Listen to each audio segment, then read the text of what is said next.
ناصر بغيابه. طبوش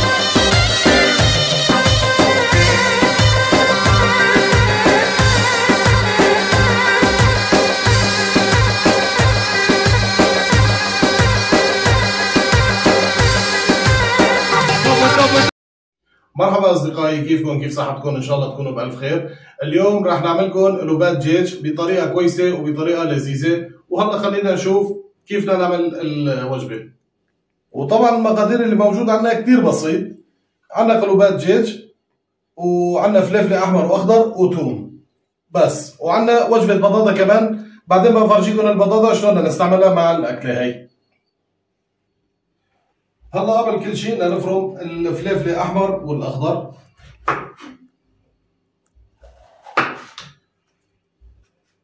بدنا نقطعهم بطريقه مينه، ما يكون بطريقه بالطول، يعني بهذا الشكل هذا.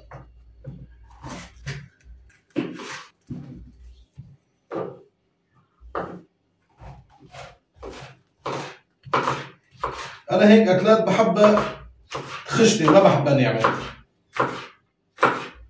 يعني اذا كانت ناعمه ما بضل فيه طعمه. على القلي بتتحمص كله سوا، بضيع الطعمه، ما بضل فيها. بهالشكل هذا. طبعا هي لحالها يعني بتستوي وما بضل شكله بهالقساوه هي.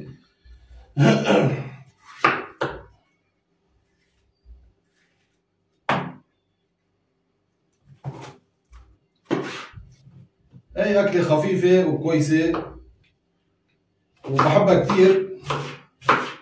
وطبعا بهالطريقة اللي أنا بدي أسويها، طبعا حبيت أورجيكم الطريقة شلون بتصير، وبتجربوها أنتم كمان إن شاء الله، وبتردوا لنا إياها إنه شلون طلعت طيبة ونكهتها شلون، تخبرونا إياهم بعدين هدول.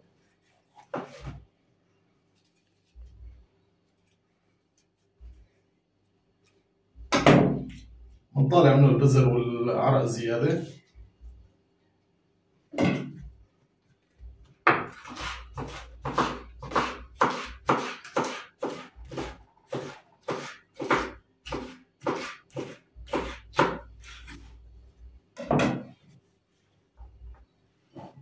هلا أنا برأيي الفليفلة الأخضر وحدة حاج، هاي بدي أكتر فيها. بنحطهم على الجنب هدول هيك. خلينا نكب هدول. وهلا طبعا فرمنا الفليفله. هلا بنجي على الثوم. ثوم بهذا الشكل كمان خشن، لا خشن كثير ولا ناعمه كثير، يعني هيك حجما بدها تكون.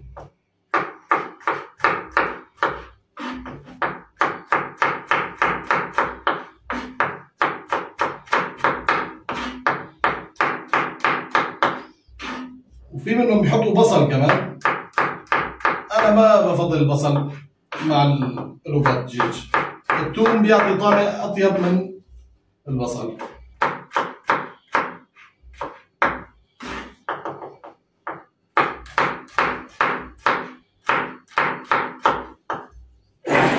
هلا خلصنا الفرم الثوم كمان.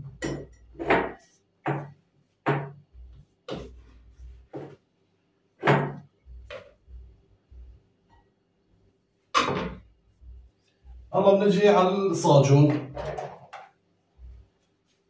إذا بدك تجيبي الكاميرا لهون مشان يشوفوا شلون عم نبلش فيه. هلا شغلنا تحت الصاج، بنحط له زيت زيتون.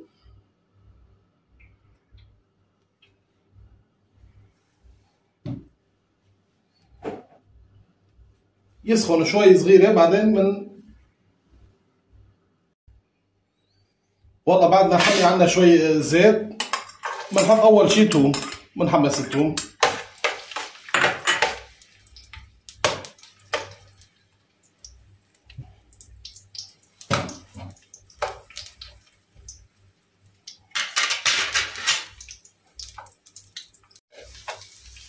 والله بعد ما حمص الثوم شوي بنحط له فلفله الاحمر والاخضر. طبعا قلوبات الدجاج اول شيء بتتحمص الخضره، ما بتتحمص القلوبات بعدين بنحط فوق الخضره، لان قلوبات الدجاج كثير تازه، وقت ما بتحمصه وبعد ما تحط الخضره لبين ما يستوي الخضره بكون هذيك تخشبت ما بيتاكل.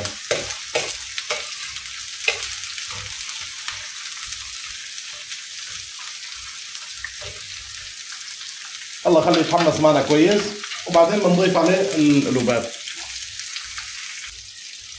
وطبعا هلا بعد ما استوى معنا شوي الفلفله والثوم هدول، وهلا بنحط القلوبات فوقهم. طبعا في منهم القلوبات بسلقوهم بعدين بقلوهم، يعني هن هيك بحبوه، بس انا ما بحبه هيك.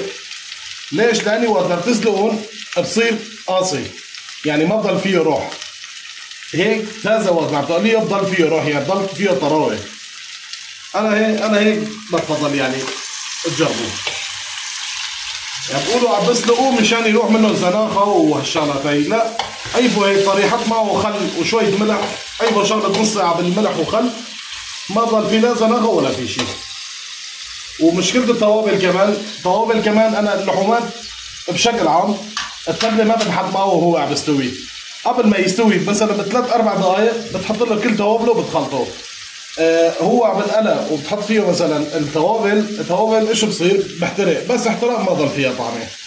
الملح كان والفليفله ولا الكمون ولا هيك شغلات كله يعني ما بنحط من هلا بكير، اخر شيء بنحط له توابل مشان ما يحترق وما يروح طعمه. هلا بنحرقه شوي كمان وبنعيفه ليستوي، لبين نجهز لنا شويه سلطه جنبه.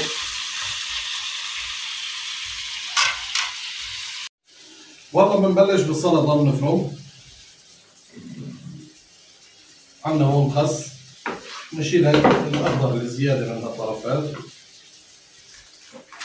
نعطيه هيك من النص وبنفرمه بهالشكل هيك.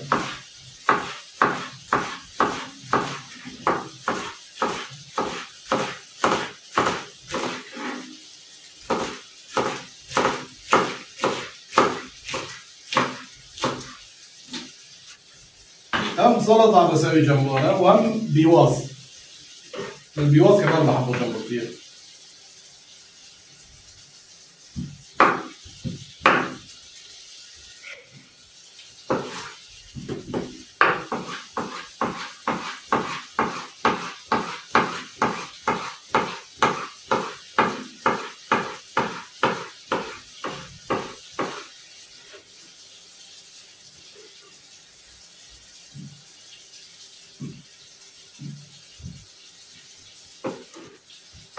خلينا نشوف نحركها شوي عشان ما يلدع من تحت.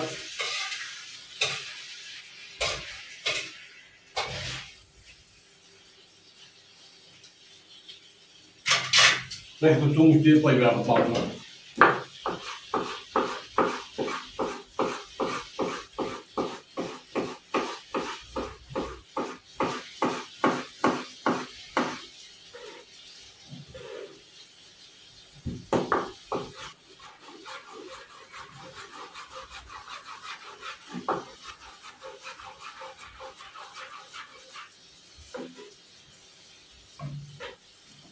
والله بنجي على البندوره البلدي، هدول بندورات شغل ضياع،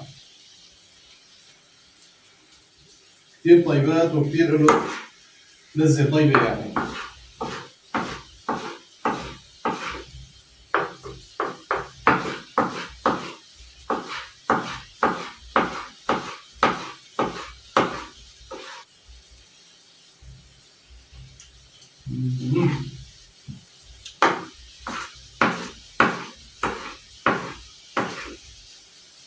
اطيب من بندوره هدول الصغار اللي عم بزرعوهم بالمزارع العاديه، هدول شغل ضياع بيجوا، بيجي اغلى من هذاك واطيب منه بكثير. هلا صارت عندنا خلصت هون، خلينا نغسل الدفه لنسوي البيواز. والله اجى دور البيواز، بنسوي البيواز اول شيء.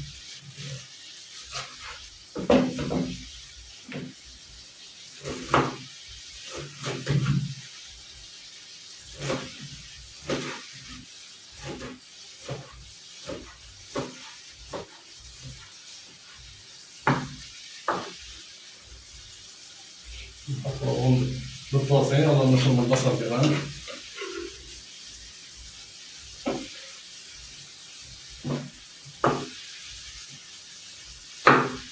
السكينة بدها تصير شوي عندي، بس حد كان انكسر هذاك، عم بحاول اظبطه بالسكينة هيك اصلنا شوي وعم بشتغل فيها لغير ما نجيب وحدة. بمشي حاله كمان، شفت؟ يعني بالسكينة كمان بمشي حاله.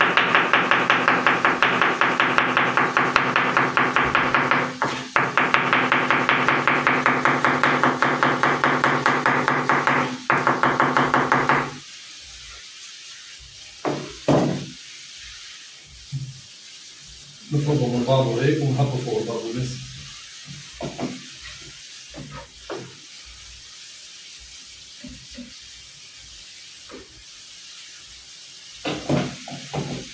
هلا قبل ما يستوي الاكله بعدين بنتبل السلطه والبيواز. من هلا نتبلها بالدبل. وهلا طبعا هون عم تستوي عندنا الشيف، يعني باقيان شوي شغله 4 دقائق 3 دقائق هيك ليستوي. اول شيء بنبلش بالملح،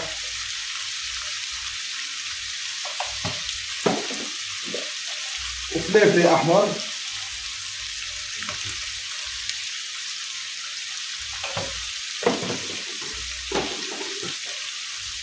وفلفل اسود. يعني هالاكله هي التوابل يعني حسب الرغبه، انت شو بتحب يعني بتحبها كثير ما بتحبها كثير، يعني انا بضل عندك انت. وهون عندنا كزبره.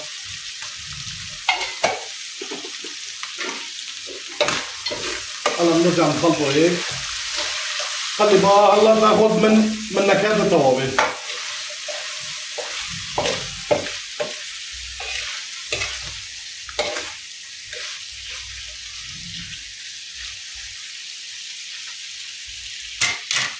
وهون عندنا هون دبس فليفله، بس دبس فليفله بالاخير بفرجيكم اياه ايش بسوي فيها.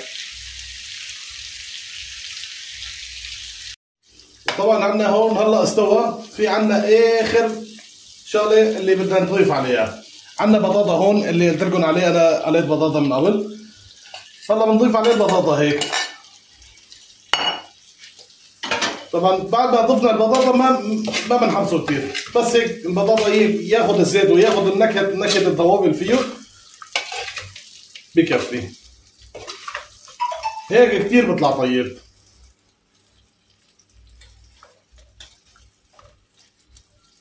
هلا خليه ياخذ شوي لدعه مع البطاطا كمان لبين ما نشوف المحمر اللي فرجيتكم اياه ايش نسوي فيه.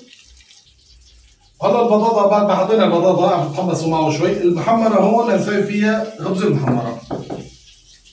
انا محمره وزيت زيتون فوقه. بنحط خبز ثاني فوقه وبنرمه هيك وبندهنه فوق بعضه. اذا حسينا الزيت قليل شوي بتعملوا هيك، بتحطوا شويه زيت كمان وبترجعوا تدهنوه مع بعضه. قلبوا هيك مشان الرغيف الثاني كمان كله يصير شكل واحد. بنجيب شويه بقدونس والبيواز اللي سويناه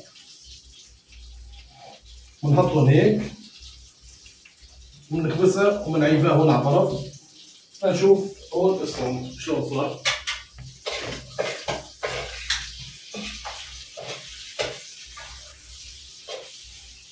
طبعا استوت معنا هي الصينية العلوبات.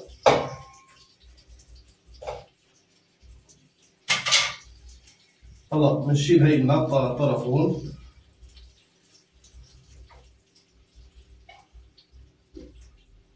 وبنشيل الصينية بنجيبها لهون. هي جاهزة عندنا هون الصينية. أول شي هلا بنزينها شوي لأن العين بتاكل قبل التم.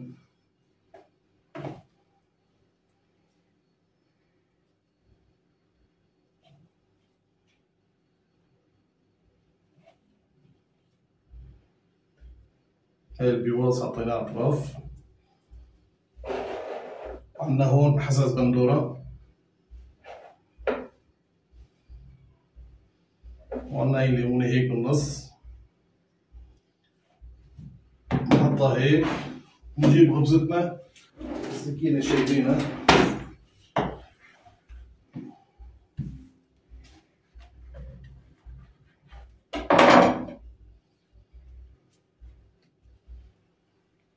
بنحطها هيك وبنقلبها،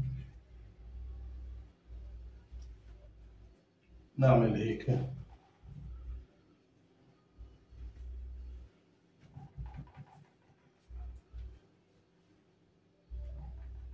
وهي يلا عندنا هون جهزت الصينية. قرب الكاميرا فرجيهم الصينية خلي يشوفوا. وطبعا هي هو الشكل النهائي طلعت معنا، بس هلا شوي تاني بدنا ندوقه كمان مشان نعطي رأينا بطعمته شلون طلعت وبنوضح لكم، وانتم كمان بتسووا نفس الطريقة وبتجربوها وبتشوفوا كيف النكهة وكيف الطعمة. وهلا خلينا ندوق نشوف شلون الطعمة. بسم الله الرحمن الرحيم. نسقسقها بالزيت هيك اللقمة.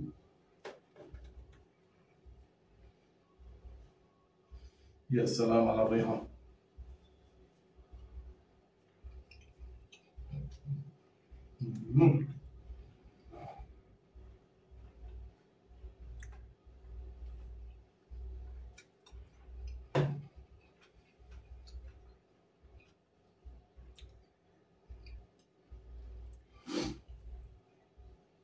والله طعمتها كتير طيبة وكتير لذيذة، بتمنى تجربوه انتو كمان وتخبروني بالتعليقات كيف طلعت معكم وشلون صارت، وتابعوا نفس الخطوات اللي انا سويتهم بالتوابل بالقلي بكل شيء، وجربوا وشوفوا الطريقة شلون بده يطلع معكم. واهلا